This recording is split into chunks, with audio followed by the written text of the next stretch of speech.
اسرائیل کے ایک نوجوان کا واقعہ. ایک نوجوان وہ بازار میں کچھ چیزیں فروخت کیا کرتا تھا، صندوقچے بیچتا تھا، پٹاریاں بیچا کرتا تھا.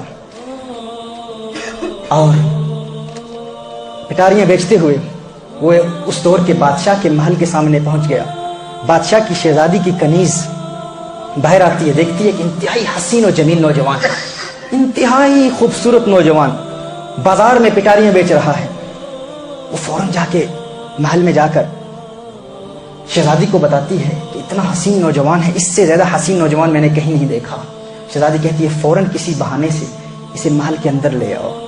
وہ اسے کہتی ہے ہم تجھ سے جو چیزیں تو فروخت کر رہا ہے خریدنا چاہتے ہیں، تو محل کے اندر آ جا. وہ نوجوان انتہائی حسین و جمیل نوجوان محل کے اندر آ جاتا ہے. جو ہی وہ محل کے اندر آتا ہے تو وہ کنیز اندر سے دروازہ بند کر دیتی ہے. فوراً شہزادی آ جاتی ہے. وہ کہتا ہے جو آپ نے خریدنا ہے آپ فوراً خرید لیں، میں یہ فروخت کرنے کے لیے آیا ہوں. شہزادی کہتی ہے کہ ہم گناہ کی نیت سے تجھے اندر لائے ہیں. وہ حیران ہو جاتا ہے. وہ کہتا ہے اللہ سے ڈرو، باز آ جاؤ، تم کیا کہہ رہے ہو؟ رب دیکھ رہا ہے، اللہ دیکھ رہا ہے. وہ شہزادی کہتی ہے کہ اگر تو نے ہماری بات نہ مانی تو ہم بادشاہ کو بتائیں گے کہ تو زبردستی اندر آ گیا ہے، تو جبرن اندر آ گیا ہے. اس نے بڑی نصیحت کی، بہت سمجھانے کی کوشش کی. اس نے کہا کہ اس سے اللہ کا غضب نازل ہوگا، اللہ ناراض ہوگا، باز آ جاؤ، تم کیا کہہ رہی ہو؟ انہوں نے اس کی بات نہ مانی. اس نے کہا اچھا اگر تم میری بات نہیں مانتی تو مجھے وضو کا موقع دو، وضو مجھے کرنا ہے، میں نے وضو کرنا ہے. شہزادی نے کہا یہ بہانے بنا رہا ہے تاکہ کسی طریقے سے یہاں سے فرار ہو جائے.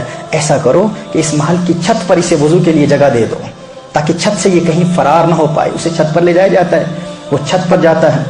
جب وہ چھت پر پہنچتا ہے تو دیکھتا ہے کہ یہ محل کی چھت 40 گز لمبی ہے.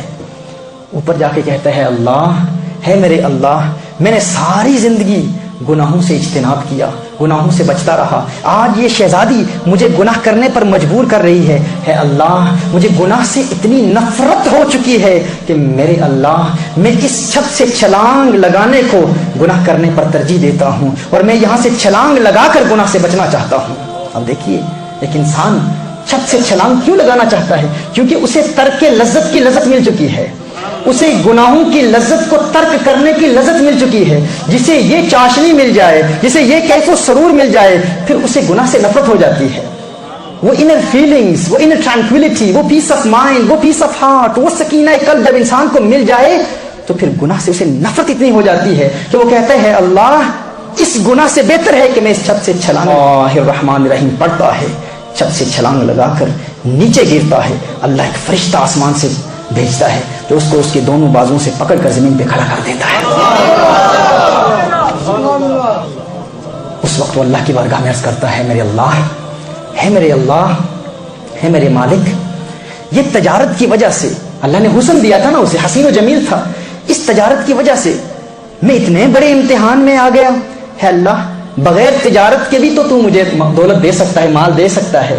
ہے اللہ کیا ایسا ممکن نہیں کہ بغیر تجارت کے ہی تو میرا کام کر دے؟ اسی وقت آسمان سے غیب سے ایک سونے کی تھیلی آتی ہے، سونے کی تھیلی. وہ دیکھتا ہے اس کو، وہ عرض کرتا ہے اللہ، ہے میرے اللہ، کیا یہ میری دنیا کی روزی ہے؟ اگر یہ میری دنیا کی روزی ہے تو اس میں برکت ڈال دے.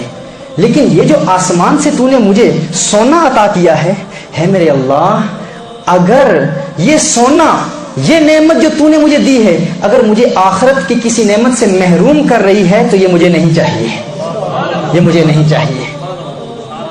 اسی وقت غیب سے آواز آتی ہے کہ وہ جب تو چھت پر تھا نا تو گناہ کا موقع مل رہا تھا تو تو نے صبر کیا، یہ اس صبر کا انعام ہے جو تجھے دنیا میں ہی مل گیا. اس نے کہا ہے میرے اللہ نہیں نہیں نہیں، اگر یہ صبر کا انعام دنیا میں ملا ہے جو آخرت کے انعام سے محروم کرے گا تو یہ تھیلی واپس لے لے، یہ سونا واپس لے لے. اسی وقت وہ سونا پھیر لیا گیا. اس نے کہا مجھے آخرت کا انعام چاہیے، آخرت کا انعام چاہیے. یعنی نعمت ملی بھی لیکن کہا کہ میں دنیا کی نعمت حاصل کر کے آخرت کی نعمت قربان نہیں کرنا چاہتا. یہ ہے لذت.